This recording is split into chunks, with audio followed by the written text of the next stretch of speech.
Okay, ito, luluto tayo ng chapsuy. Ganda na kulay niya. Kaya guys, ito, dagdagan pa natin ng gulay. KK Baguio. Para maraming gulay, masarap maraming gulay. Ito. Wawa! Wak-wak ka naman.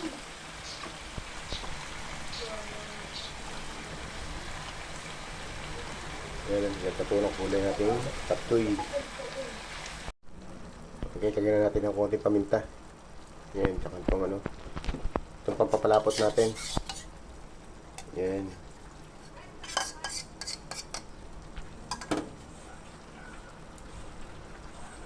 Para lumapot ko yung kanyang ano. Sabaw. Ayan.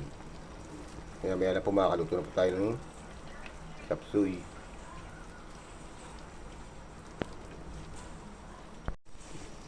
Lagyan po natin ng pork nor cube. Ay po siya. Meron na rin po ano yan, pork. Ayan. So, mas masarap po kasi meron pa siyang cube na pork. Ayan, luto po tayo ng chapsuy.